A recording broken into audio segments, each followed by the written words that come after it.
On? We're on. We're on. And look, I can't believe that we are here with the great Dennis Muren, the great Star Wars theory.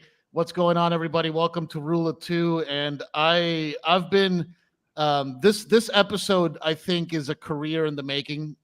For me, like I've don't want to sound like too much of a fanboy, but I think ever. Oh, You're good. Sorry about that. I just got a little feedback there. I think I first heard your name after watching Raiders of the Lost Ark. Is where it smacked me, the hardest. And I know this is a Star Wars themed show, but to me, Raiders of the Lost Ark, that scene where the bad guy's face melts off, was just like a sort of breakthrough moment in storytelling for me, where I was like, okay, I go to the movie theaters to truly witness fantasy incarnate. And pretty soon after that, I connected as a very young child your name with the magic behind that face melting. And to this, but it wasn't even, was that not even you? Wasn't even me. That was Chris Wallace and a bunch of other guys. Right, but somehow it was all a lie. It was all a lie. Well, I've got a cameo role in that movie. That's the only connection. We were doing Dragon Slayer at that time. What's your cameo role in that movie? I think it's someone who looks like Toth. Is that his name, or Toth or something? Gets on an airplane with Harrison. Oh, okay. And is sitting behind him reading a Life magazine, and it comes down the spy, and that's me. Okay, cool. But I had nothing to do with the melting faces or any of that sort of stuff. So we'll get into Star Wars in a second, but wasn't your first Academy Award for special effects on Raiders, or was it Indiana Jones and the Last the Temple of Doom? I didn't get anything on Raiders. I was hoping for a supporting actor or anything, Herschel Award, nothing. Yeah. My first one is for Empire. For Empire. But then I worked on Star Wars, but I wasn't high enough in the group to get a nomination. But my Indiana Jones loving youth is dying inside of me. But you did get one for. I worked on Temple of Doom. That one did get the Oscar. Right. Gotcha. Okay. So Temple of Doom, which is actually one of my favorites too. I mean, I love all of those movies, but so we usually start these shows off. We've had a lot of folks on the show, like Paul Hirsch and other folks that have worked with George over the years, and we typically start the questions off with what was it like the first time that you met George Lucas? I was just really glad to get a job, and I got hired. I met John before once, John Dykstra, and managed to get on the Star Wars show, not knowing what to expect or anything. And it wasn't probably 3 or 4 weeks after I was on it that George came by. He was in England, working on the show. I don't know if they were shooting or what. I don't think they were shooting the show yet. So, and he came by, and he was just really, nice guy, quiet. And I'd seen Graffiti and THX and thought, great movies. That's one of the reasons I really wanted to get on the show, was to meet him. I do effects, but I love filmmakers. And then, as the show went on, I got to work with them, a lot closer. And on that show, I was probably, we were on it. I was about it for about a year or something like that, I guess. But he's really nice. He's exactly what you've heard about, and incredibly smart and open to ideas, and will make the right decisions practically every time. And you came into the Star Wars gig because you had a pretty extensive background in kind of, maybe as a hobbyist, but as a stop motion animator. That was kind of your thing, right? That like you had done that on your own as a hobby, and you had enough kind of skills in that world, in a world that not a lot of people even knew how to do that stuff. Right. I'd been doing effects since I was literally 6 or 7 years old with a still camera. And I made little home movies in 8mm before there was Super 8, and got a 16, shot a lot of effect stuff, earthquake, stop motion, spaceships, dinosaurs, the same stuff when way back then. And I did, and it got better, as time went on. I did a low budget movie called Equinox on my own that got released. I sold it to Jack Harris. Came out in the theaters. That was when I was like 18 or 19. And then got in, we had friends and so I got into Cascade Pictures for a little bit, which is a commercial house. And we did Pillsbury Doughboy and a lot of stuff. But there was no feature work at all. There was, the studios, you couldn't get into any of the studios because they were union positions. I had no skills. I never worked a 35 millimeter camera. What can I do? And so it never, ever seemed like it was going to be a profession, even though it was like 24 hours a day I was doing it. Eventually, I was going to have to get a job. And I was just dreading when that was going to happen. And I managed to fake around till I was in my like early to mid 20s before I had to get a real job because I was out of money. And then Star Wars came on. I got to work at Cascade sort of in their closing days, and they went out of business. So then there was really nothing. And then I heard about Star Wars and contacted Dykstra on it and managed to get onto that show. I really wanted to do it. I knew it was the technology that had been done to some extent with 2001, which was not the school that I came from. Me and my friends were all doing stop motion, high-speed miniatures, composites and mats and stuff like that. None of the newer stuff with electronics and motors and everything that was done in 2001. So I really wanted to get on the show and managed. Very few people knew how to do it. So even though I didn't have that much professional experience, John hired me.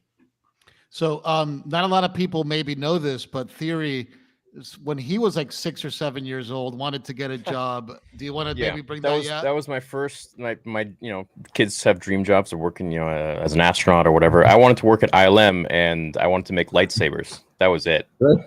So I wanted to work for the next, the prequels weren't out at that point, but so I wanted to go work there and do special effects and stuff. And my parents put me in a computer school when I was a kid, and I had this dream, and it didn't happen. But that was my first thing. And I know that you helmed ILM at the very beginning. Can you tell us a lot about that? I was one of many employees. There were like 3 or 4 or 5 of us that were supervising shows. Originally, it was just John Dykstra on the first Star Wars. Then I did. Then there were 3 of us or 2 of, I forget what it was, how it was for the Empire. And then it got a little bigger, and there'd be 4 or 5 effects supervisors and all. So it really wasn't the helm on it. There was a production person all the time. George I don't think he trusted the artist being in charge. Which was probably a very wise thing, because I think all the money would disappear and the time would, everybody's different. Some people would never let go of a shot. They'd keep working on it because it's not perfect. And other people would spend all the money to make everything beautiful to look at, except the camera, except they're building a camera and no one ever sees the camera. So it was having an outside sort of production person being in charge, I think was great. And I've always been very responsible for that. And I think that I don't try to ever perfect anything. My job really, as much as trying to fulfill what I want to see in the director on the screen, is to get something that is good enough. And I mean that only in the best way. Good enough that you can move on to the next thing and move on to the next shot and move on to the next shot. I'd hate to have a career where all you ever did were 800 or 900 perfect shots when I have done 8,000 that are like 95%. Most people can't see the bad 5% of it, but I can see, I can. And that's where the magic part comes in. I'm saying, look here, when something isn't working down here. And instead of seeing this, we're on to the next shot. In those early days, I'm sorry. Go ahead. No, go ahead.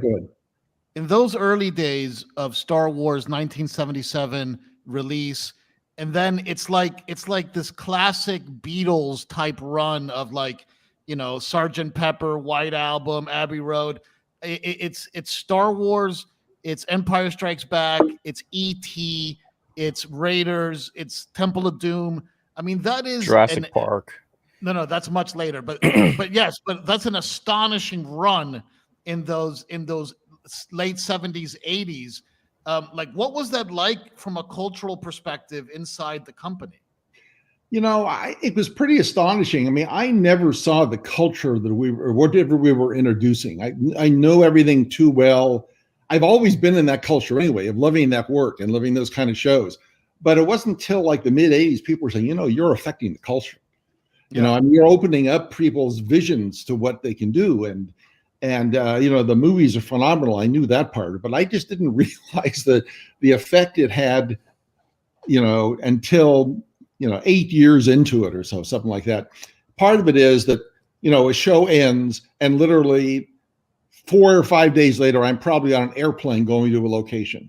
So there's never a time to stop and think, well, for me at that time, to stop and think about what was going on. It was always the next series of problems.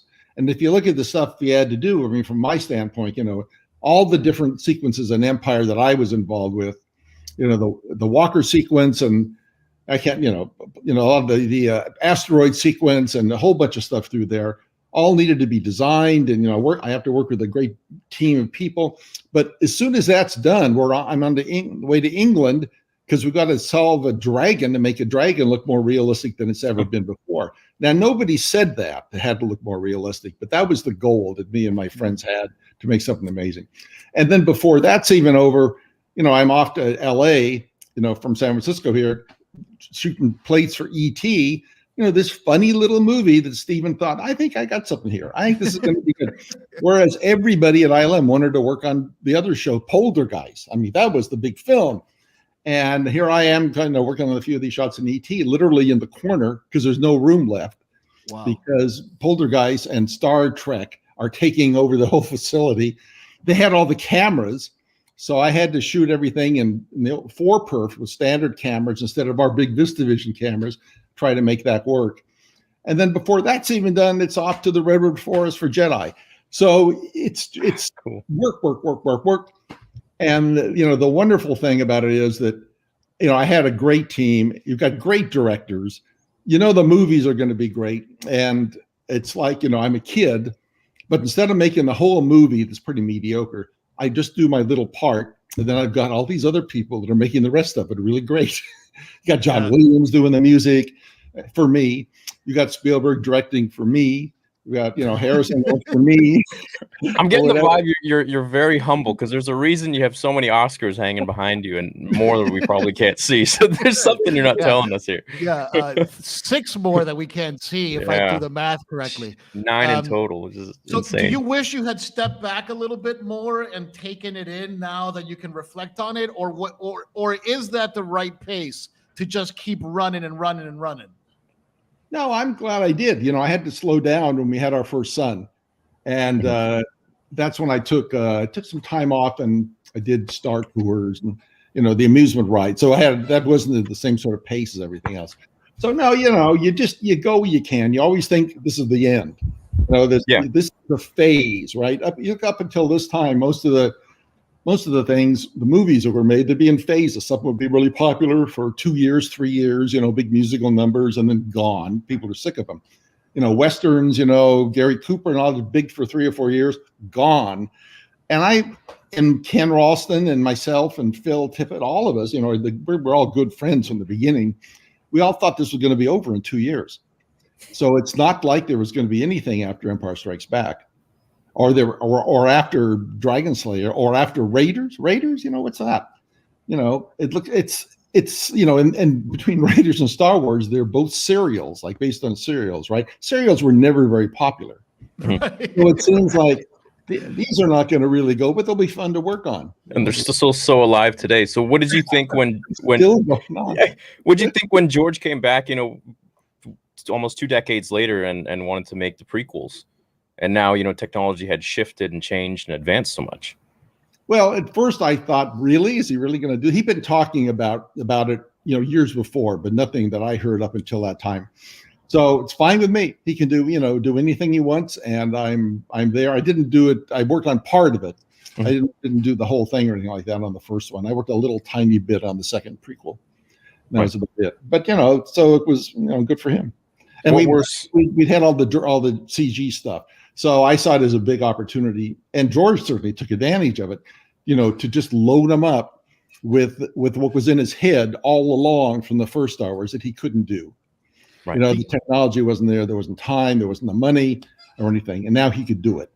To go back to the earlier days on Empire Strikes Back, I've seen you talk in an interview that there was actually an idea to make the walkers robotic and actually sort of remote controlled robots for the scenes, and then you opted to do it in stop motion.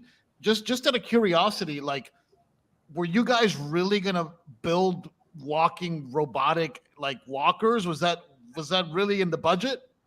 Well, there were a number of people in charge. There's Richard Edlund, me. There are other folks in there. Brian Johnson was in there.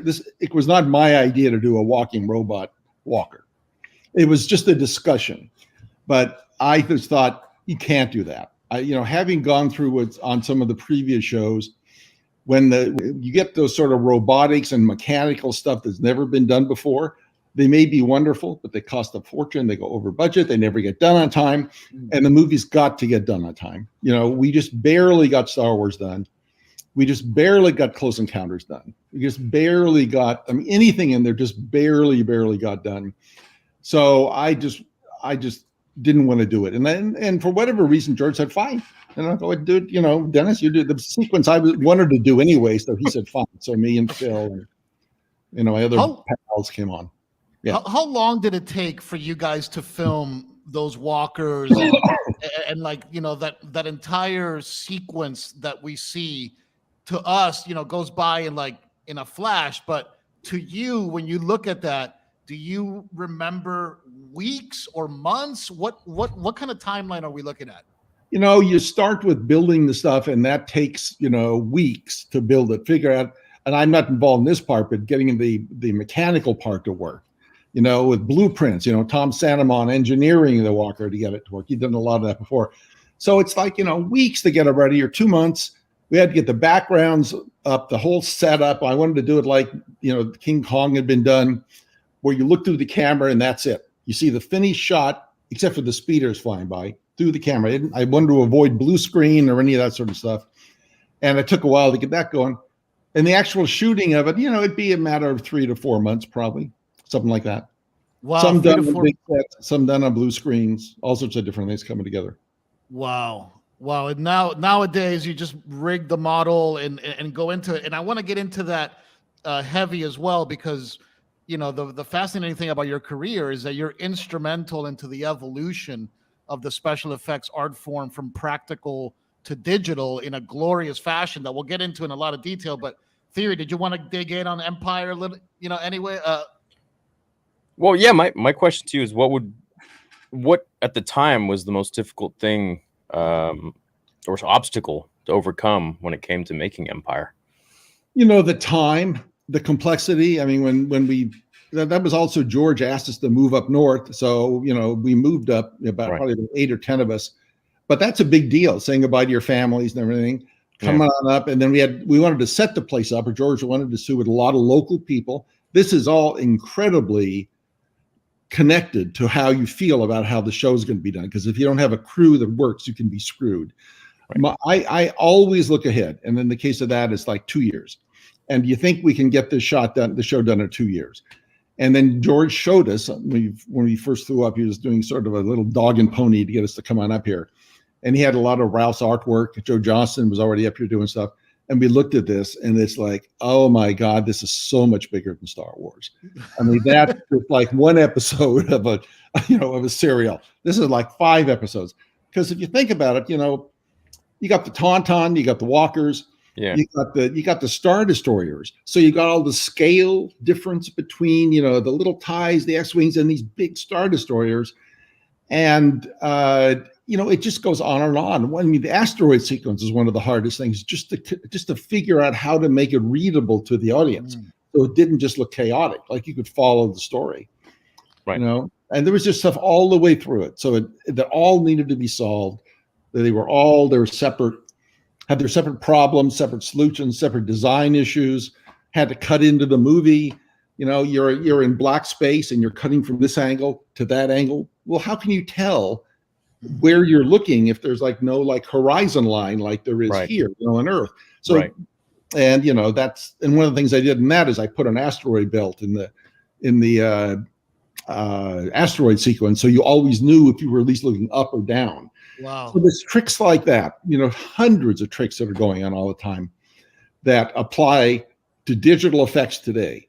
Absolutely. Yep. You try to do the same thing without those tricks, you'd be confused. And, so I think it's really timeless, the art of visual effects. It has nothing to do with the tool at all. You mentioned once that for Empire, you guys were so rushed, to your point, that there's actually, for the release, there was prints of the film that went out. Right. Right. And this always kind of bugged you, but I'll just say there were prints of the film that went out with shots that you didn't approve. That's right. We didn't get them done. They're temps, they're take twos or whatever like that. And I can't remember the number. It may be like 30. And they were 70 millimeter prints. They're the ones they had to go off first, 70 millimeter. They took longer to make. Then they get shipped out. And I remember talking to somebody and he's, don't worry, Dennis. Well, they'll only, we're only like 5 days behind. They'll ship them back, and in 5 days we'll replace them, with good ones. I don't know if that ever happened. I doubt it, but right. Who knows? Have you ever been able to track down one of these unfinished original 70 millimeter prints? No, but I don't think anybody even knows about that. I'm the only person I've ever heard who's talked about it. And it's so long ago now. They're probably around. They would have been so faded. Probably everything looks either amazingly real or amazingly fake. I don't know, depending on. But if you like that magenta cast that's behind your head right now, that's the way that the prints all get after 10 years. One thing that to me is the reason I'm a Star Wars fan, is that to me George Lucas embodies the sort of modern day Leonardo da Vinci. That it's not just about the art, it's also about the craft and the technology that drives the art forward and that drives creation forward. And to me, it's fascinating because in that run from when you guys started with Star Wars, I'd say all the way up to Revenge of the Sith, every single project that ILM, Lucasfilm was involved with pushed forward the entire industry, right?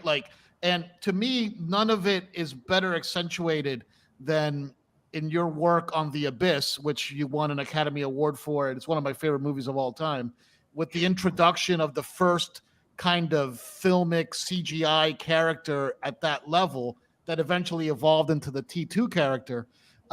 What was that kind of philosophy of that responsibility of pushing technology always part of you guys picking which projects you worked on? I don't think it had much to do with at that time as to which projects to work on. We usually got the best projects, and the best projects come from the most visionary directors, whether it's Bob Zemeckis asking for the craziest split screens you've ever seen in the Back to the Future movies. That stuff's never been done before. And Ken Rawson had to figure it out. I loved the computer stuff. And I love what I'm doing, not because of the process. I don't particularly like any of the process, no matter what decade it's working in, but I like the end result. So I'm always looking forward to a visual end that I find interesting, and one that I hope the audience has never seen before. So it perks them up. I haven't seen this before. They don't know why, but that's in there. So I was just always looking for stuff that was going to be new, and we all thought that the tool set we had in the mid 80s, and especially by the late 80s, was sort of obsolete. We were hitting the wall. There was no way you could make, anything look any better than what we'd done, but it still looked familiar, because you just couldn't do the impossible, right? We thought we could, but you can't. Because it is all trickery. So I'm one of the people in there that really pushed for computer graphics and to get it into production, doing from the first thing that I had done, which is the Stained Glass Man, and Sherlock, which came out really well. So I think that spirit that I had, and I'm sure other people in there too, and it's definitely there today, is wanting to do stuff that's different and new. So I think it's always been there. It wasn't like George said, we're doing something new all the time. Right. Look, right. The sound group was the same way. Look at all the sound stuff that they've done. Of course, revolutionary. Everything. It is with the company, but that company was put together, I think, of a really group of people who saw beyond the present, and the ones that stayed with it were the ones that kept it going. Yeah. And other people dropped out for various reasons. And video games as well, right? You have, yeah. Like if it wasn't for LucasArts, the video game company, like, the Atari, sponsored Star Wars game, the sit-in one, or X-Wing, or, Star Wars Galaxies. I mean, just every single time that LucasArts made a game, Loom, the Indiana Jones graphic, adventure stuff, like every single time Lucas touched something, the entire industry jumped forward, and that's my biggest critique, to be honest with you, with all the sequel stuff, is that stagecraft is a big deal, and and like from an ILM perspective, that's exciting technology, and I've gotten to work with it a little bit myself, not that particular one, but similar tech. But it felt like that wasn't on the films as much as it was back in the day, or it started to lose that level of importance. I don't know if you have any thoughts on that. What do you mean it wasn't on? Referring to what? So, for example, when you look at like the Phantom Menace, you have Jar Jar up there, right? Like that's a completely new thing that's never really been done before, right? When you look at Revenge of the Sith, you have all this incredible particle physics around the lava effects that is just like, it's just mind-blowing stuff. When you look at, the Phantom Menace, it just looks like a throwback to the old kind of technique without introducing any new kind of leap forward, which is okay. Once something is perfect, it's perfect. It just seems like it loses a little bit of that responsibility, if you will. Yeah. You're talking about Phantom Menace there at the end. No, I'm talking about The Force Awakens. Oh, Force Awakens. Oh, right. Oh. Yeah. I don't know. Maybe there's something there. Yeah. Right. I don't know. Right. Fair enough. If George had all the technology, let's say that he has today, or had even when he was making the prequels. It's not about the technology, but go ahead. Right. You're right. Would the story have changed at all? Would he have been able to tell it? I mean, he would have been able to make it more flashy, I suppose. But, you always hear that he wanted to do things differently, or he had all these ideas and he wanted to make the prequels first, but he didn't have the technology at the time to do the clones and this and that. And so he went and in the middle of the story, which he found more interesting. But if that technology, or let's say he did it in reverse, if he created the originals later, like in 1999, do you know if the story was supposed to be different? Would it have been fleshed out more, or would things have changed? I don't know. I know that, an artist will, if he's goal oriented, which is how the end result, it doesn't matter how you get there. And if he can, or anybody can configure how to do something, 50% of what you want, then you think is 50% as from a story point, from the audience reacting, is that enough? And if it is, then you make a Star Wars. He always said he got half of what he wanted in that show. To me, it was, it's like, what do you mean half of what? That was, incredible. It was hard. It was impossible. Sure, but looking back at it now, I mean, even really a couple of years after that, I thought, I know what he was seeing. He's seeing something that's not what I saw on the storyboard. He's seeing the entire film. And that's why I think that you've got to have technology. And Star Wars would not have been what it was if there wasn't the Dijkstra Flex and all the compositing and all that going on, the model, mass-produced, everything, be able to do those. However, part of the trick is making the technology to make something that will knock people out when you're done with it. And naturally, after 5 years or 20 years, it's going to be different if you're at a time when technology changes. And we've never been, I don't think, through much of a time that the technology has changed as much as it has now. Yeah. And then the last 40 years. And any of us who like, the little amazing stuff that's going on your phone or anything, to be able to say, well, geez, I'm sorry, but this isn't good enough, just toss it away. It's not sharp enough. But someone goes out and makes a camera that's 50 times sharper. Yeah. Right. That's unheard of. I mean, that's a recent thing, and that's what we went through in all these. So the result's going to be better, but it's pushed because somebody said it's not sharp enough. I want to be able to blow it up, 50 feet wide and have it be sharp. Well, why? Do you really need to? Well, I want to do it. He's got an idea. He wants to do it. So then people work on it. So I don't think you want to. I don't at least compare the look of the new films to the look of the old films. I look at the time it was done. Yeah, they do as good as they could do, as clever as they could do, so that it fits in the story as good, that's being told. And the outside look of it will always change. I almost feel like that's it for some reason, and I want to get your take on this too. I feel like the movies back then almost felt like you could follow the story a little more than the movies today. I almost feel like the movies today rely too heavily on the new technology, and they're not really fleshing out the story as much as before, and the imaginative process of really telling the story. Whereas, you go back to A New Hope, and maybe it's nostalgia, I don't know, but I just felt like I could follow that story more because it didn't have as many of the special effects that, let's say, today's Transformers does, or some other movie. Right, yeah. How big of a role do you think technology plays in making these movies, or do you think we should be favoring storytelling more so than anything? Well, I think I like the end result, and I am turned off quickly by just a lot of flash. Yeah. So, but I think flash is one of the things that you can do to keep the audience interested. Right. And with the speed of sporting events now, 15, 20 cameras on a football field, replays at is instantly from 5 different angles on something. We're used to a speed which we weren't used to in Star Wars at all. And I think that speed has increased to the point where anything the studios can do to keep people in the seats, they're going to do. And people, just like when commercials sort of started, movies did speed up in theaters also because people were used to fast cutting commercials. I mean, not regular commercials. I think that's going on at the moment.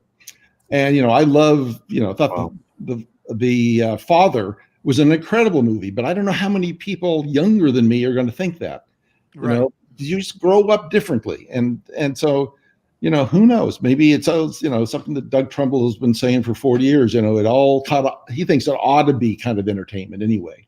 And really is just more like dark rides and flash and all this sort of, he loves that. So I've never been a fan of that. It's like we all got ADD now as we get older. That's right. So I think maybe we always had it, but now you've got it from 6 months. It used to be occasionally you'd go see a fast-paced movie every now and then, but it wasn't enough that it actually, your brain didn't actually form with all those circuits already pre-wired, so that by the time you're 3, that's where you're at. And that's then what you expect. Yeah. That's what you not only can you expect. Then all the hormones kick in because you're getting older and you're bored with that. Yeah. You develop on that. You build on that. Yeah. So to change gears here a little bit, but to me, I think that the story of special effects in Hollywood really revolves around these 3 films, and that's The Abyss, T2, and then Jurassic Park. And you were involved in all 3 of those movies, as far as I'm aware, right? Like as an outsider, kind of looking, at those, obviously. What was that shift in terms of getting those dinosaurs to look that damn good that long ago? And was that technology that you guys had basically created in terms of rendering programs and animation programs and being able to do that? Just I've always wanted to ask you a little bit about just a little color about those 3 films and how it evolved into Jurassic Park. Well, you got to have the opportunity. And if you don't have the opportunity to make those movies, they won't get made. And, between Cameron and Spielberg, it was there. And then 10 years later, George came along and did Phantom Menace, which just, there'd been nothing like that with 3,000 or 2,000 shots and armies fighting each other, all synthetic. Then Lord of the Rings comes out and Peter's doing it and everybody's doing it. And now it's just expected. But back then there was no expectation for it. And again, it's having directors that want to see something they haven't seen. And I think having someone like me who from being a kid wants to see something better than I saw last week in the theater, always looking for a better way to do it. And what does better mean? It's really not, it's not the process, It's the end image to the audience. So I was always looking for that. And then I would get challenged enough to be willing to take the risk to do The Abyss, or to take the risk to do T2. And T2 to me was always the breakthrough film. You know, anybody who knows much about it, suddenly, you know, you have the T-1000 character in there, right? But there's no matte lines around the character at all. And it looks like it's right in that set. The reflections match what's behind him, you know, and that's all because the technology we had allowed us to do it. And we took advantage of all that stuff and pushed and pushed. I took a year off right before that and read, you know, this 1,600 page book on computer graphics, which I knew nothing about. I'm not a mathematician, but I became familiar with it and confident enough to know that I knew, and working at ILM were a few people that did know about it. They just needed some direction, you know, and and that was my main role in the shows, making sure the plates were shot right, making sure that, you know, we do shot designs that take advantage of the technology that nobody had seen, but I knew we could kind of do these now. We could do steady cam shots in Jurassic Park with the Gallimimus. You know, who'd ever heard of that? But I knew we could do it. And so, you know, but with me then are teams of guys that are saying, we can do this, we can do it. And I'm not saying, really, can we really do that? And, you know, Mark DePayne, Steve Williams, and Stefan Fangmeyer were the main sort of guys under there in those two projects, Jurassic and T2, that really were pushing for it. And I'd always loved it. And then along comes an opportunity to do it, you know, especially it was so risky. T2 was really risky, but Jurassic really was too, because it was like broad daylight. The creatures are right there. They're not chrome. They've got to have skin. They've got to look like they're really there. So you just go through every step and try to solve every problem. First, you have to be able to find what's wrong with computer graphics, like the first set, you know, tests you do, and then you have to describe it accurately to the crew, and they have to find what's wrong.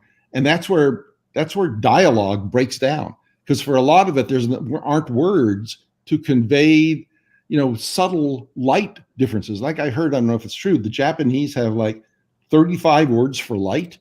Well, after that stuff, I understand that. But if you're trying to describe the specularity on the back from the sun hitting here, and there's blue light from here mixing with a warm light from that, you know, and the computer guy's not going to have a clue what you're talking about. But we could get in there and discuss it and shoot more tests, and they'd show me stuff, and I'd, you know, yes and no, it's something great. That once you get it, you know, then you've got a great director, right? Yeah, then you've got a whole project that's just set to really succeed. And I don't think any of us thought it was going to be that big a film either. And Jurassic or T2? Yeah, Jurassic. I thought wow. T2 to me was the breakthrough, but I knew it was so weird, you know, that a lot of people are going to be saying, but Jurassic is like, you know, we've seen King Kong, and this is, well, it's better than King Kong and all that. I mean technical. But again, we're looking at it, or at least me, I'm looking at it, and I've been thinking about this already for 50 years, right? So I'm looking at it a little bit, not 50, I wasn't that old. Looking at it, and every day you get more used to it and more used to it and more used to it. And you're making the shots better, you know, and the T-Rex, you know, steps over the Jeep, and, you know, Steven says, add a splash, or his footsteps down in the puddle. So, okay, that's easy to do, but it adds another 5% of success to the shot. That goes on in every shot. They're getting improved and improved because you have the confidence to do it, and the team to do it, and the enthusiasm of the director and ILM, the management, everybody do the same. So, you know, it's those shows don't come along often, but I know what you're saying. There was a big stretch there where we could do that, and we were doing it too. So when I was at NYU, there was this kind of like there was this sort of folklore that we read once in a little snippet of a Sight and Sound magazine. I don't know if you remember that magazine back in the day. But we read in Sight and Sound magazine that Stanley Kubrick was working on AI and didn't like any of the special effects that he was getting for a shot that he wanted to do underwater in New York. But after he saw Jurassic Park, his brain exploded, and that Steven Spielberg flew to London to like show him like a print of it. Is any of that true? I've been wondering that for 20 years. Well, you could throw it in a big pot and stir it all up, and there is truth in that. Stephen or Stanley was not making the movie. He thought about it. He had a artist who'd worked and done like 3,000 storyboards. Great guy. I think his name was Chris Brown. I think Chris maybe got his last name wrong or something. He was great. All this work on it. But he did see the movie, and he and Stephen had talked a lot even before that. And Stephen said, yeah, they're doing this dinosaur stuff. And so I got a call from Stanley, and I'd gotten, I got a call from, oh, wow. I'd gotten call sometimes. He used to be working, and Stanley Kubrick's on the phone. And it wasn't just me. If I was busy, it would be Dave Barry, optical printer. Are you free to talk to Stanley Kubrick? And Dave goes, whoa. Yeah, seriously, those things did happen. Wow. Seriously. Because Stanley just needs his answer. It really does. To him, we're 8,000 miles away. He just needs his answer. So anyway, so Ned Gorman, who was my producer on a few shows, and I flew over for Thanksgiving with some shots that we had done for Jurassic. And one of the things Stanley really wanted to see was how we could communicate. How Stephen in LA, and then he was in Krakow doing Schindler's List, showing us, we were showing him, and he was getting feedback from dailies, and we're like 8,000 miles apart. Stanley, of course, didn't want to come to the States, and I knew that. And I think he was wowing me to leave ILM and go there. But before I wasn't going to do that either. But I did go and show him the stuff. And he was getting all excited about it and thinking, well, I could do some stuff from, for AI that would look a lot better than I imagined. But I don't think he'd ever shot anything for the show at all. And we started doing a test, and then he lost interest or something, and then Eyes Wide Shut took over, and that was it, But it was exciting. So wait a minute. So what you're telling me is that actually it was you who went over to show him the shots. Sure, that was it.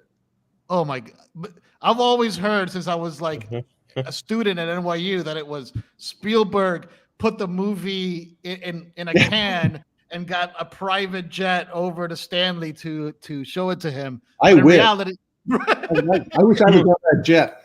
No. I don't know if the movie had come out or not, but again, what Stanley was interested in was communication. And we had 3/4-inch tape. We tape recorded, videotaped the communications with Stephen in Krakow, so we could play them back. And I had the same connection with Phil Tippett, 5 miles away across Berkeley. They got microwaves set up.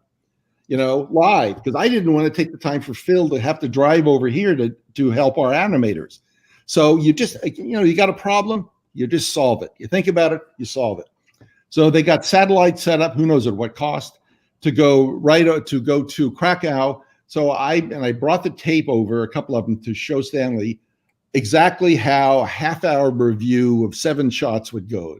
And so he could see I set it up so that I could see Stephen during Jurassic, his face, he could see our faces, because it's not just words. You got to get the subtext has got to be there. Just like, so you guys invented FaceTime back in those days. It was something like, I don't know, but it was something like that. Saying, because I remember saying and specifying it, we've got to see the faces in both directions. So that probably added who knows how much money, but how important was it to understand, is Stephen really happy when he's smiling? Or is he just saying, that looks great, but he's got a neutral face, because I know the guy well enough to know it's real. And then vice versa, he can look at me and think, yeah, Dennis seems confident about this, and I can, whatever it is. So anyway, then I took it over to Stanley, and it was pretty funny. I said, I've got to have the tape back, the Betacam tape, because Stephen doesn't know about this, I said, I talk to Stephen all the time. It'll be okay. Well, I got to have the tape back, and I reached for it, and Stanley had it in his hand, and he wouldn't let go. And this is the truth. Wouldn't let go. So I'm like this, pulling it, and he's pulling it back to him. I said, I got to have it, because, we recorded this as a record. No. So guess who won that? He won that, I'm assuming. Sure. Yeah. He certainly won that, yes. So, wow. First of all, that's an incredible story, and you've just completely changed my perception that I've had for decades. So thank you for that, because I always love having a new way of looking at things. But just one final thing on Stanley. what was he like? What was your overall impression of him? Like the times that you interacted with him? He was very nice. He was a very nice guy. He invited us over. The only time we could get over there was on Thanksgiving, and he's of course American. So he had a Thanksgiving dinner for us, and his family was inside the main house. We were in a back workhouse, and I can't remember if he stayed with us or he may have. We literally flew over, rested for 4 or 5 hours, were driven to his house, had this dinner. And I remember when he answered the door or walked in or something, he was holding a clipboard with a pencil, and the clipboard was full of questions. And so it's me there, right? But it's just like on the phone. Anybody on the other end of that phone, he needs an answer. So he was going to get all the answers from me about effects, about how things have changed. I mean, he got a call from him on Eyes Wide Shut. It was on Full Metal Jacket. When Stanley Kubrick's on the phone, and he's got this Full Metal Jacket thing where they're going in a helicopter and they got a prisoner and a couple of soldiers are up there and they were going to, I think, push the prisoner out of the helicopter.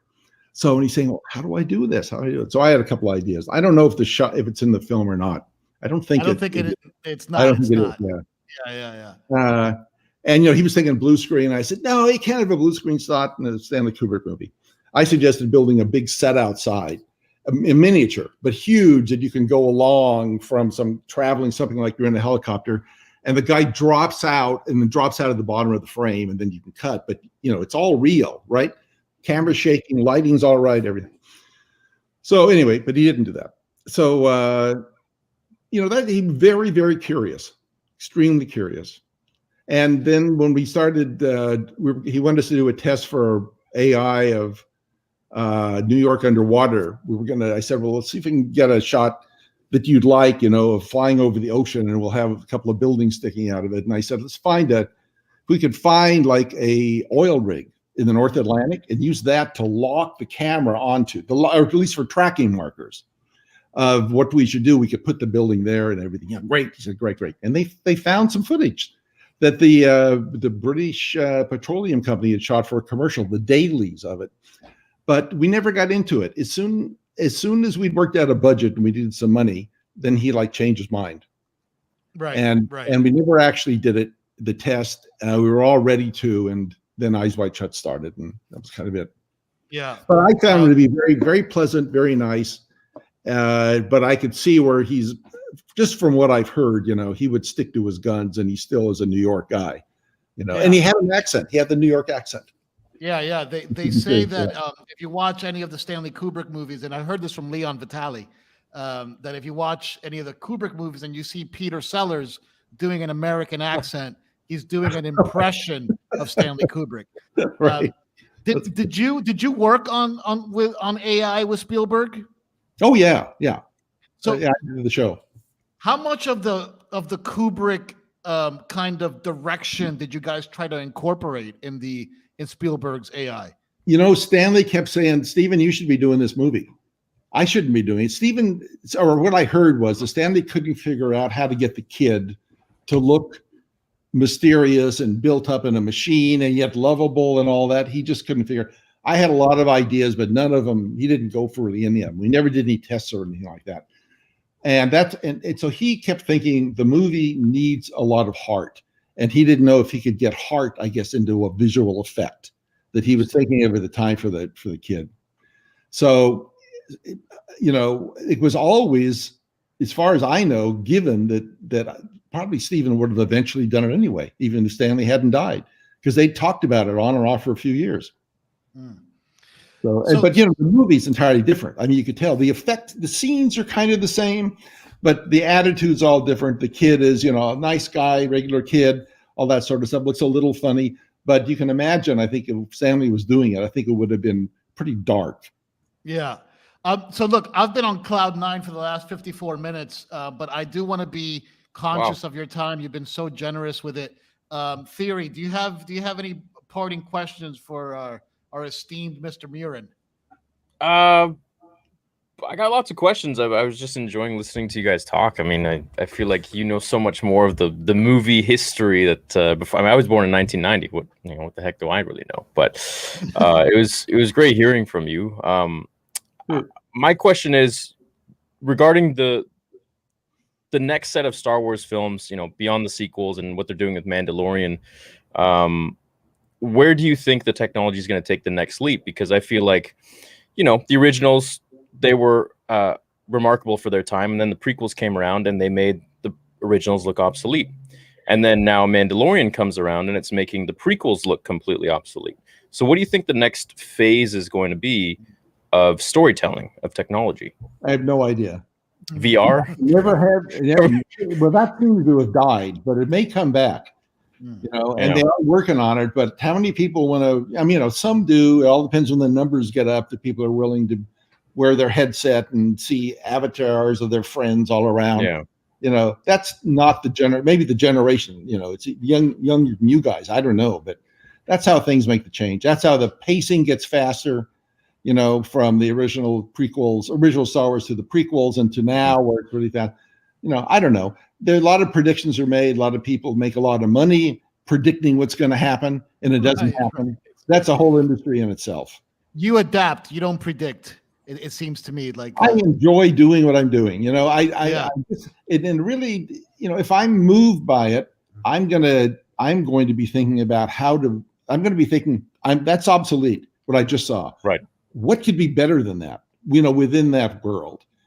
So, but I haven't seen much that does that to me anymore. I think I've just done so many of these shots, Right. And I like a buildup. What I really loved that shows that a lot of people don't care for is the whole buildup in War of the Worlds in New York when the tripod comes out of the street.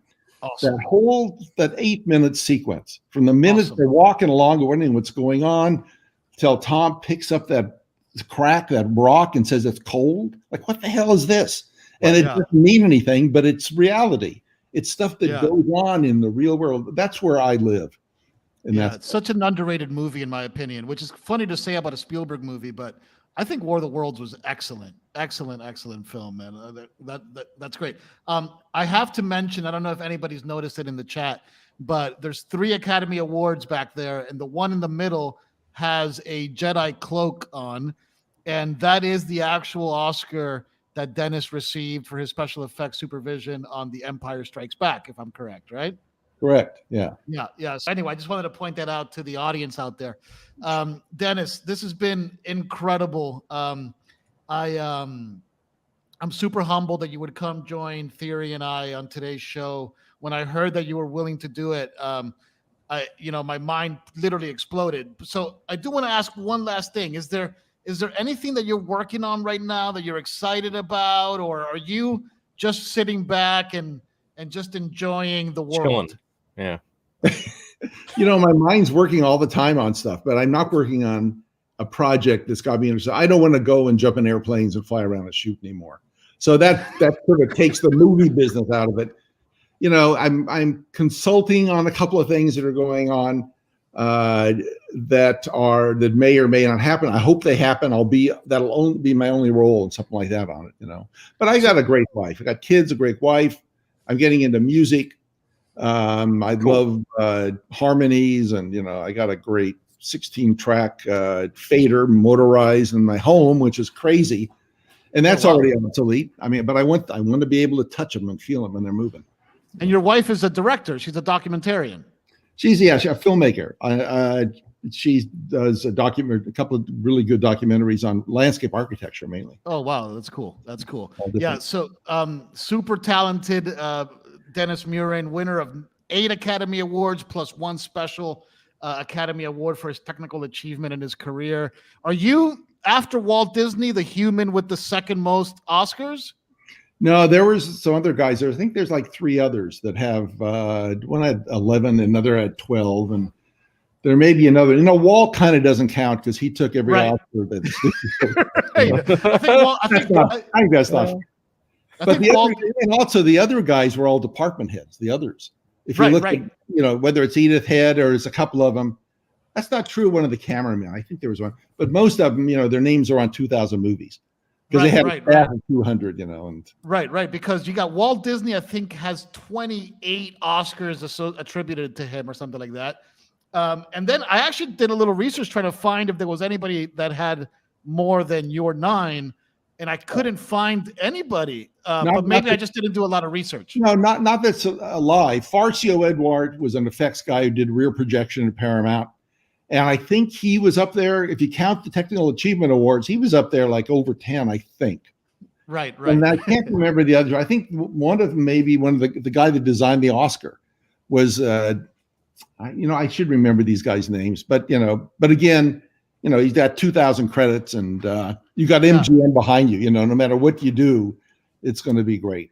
So and George, did George ever say, "Hey, Dennis, you should probably give me that Oscar that you have there"? Or gladly, if he ever asked for that, there's no problem at all.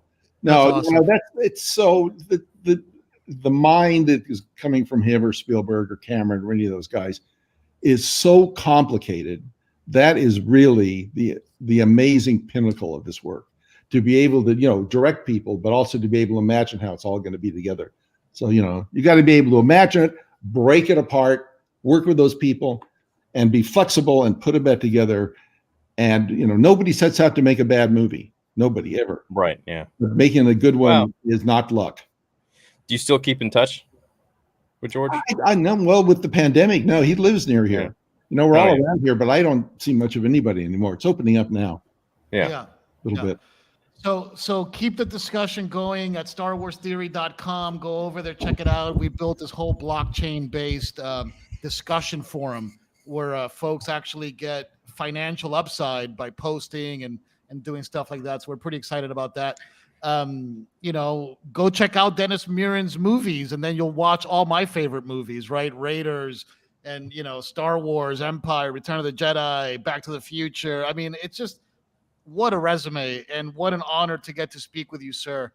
Thank you from the bottom of my heart. Thank you very much for your time. Great. Thanks a lot. It's a pleasure. Pleasure to meet you two guys too. A lot of spirit. That's what we need, spirit. Thank you, Dennis. Thank you very much, sir. We'll see you guys later.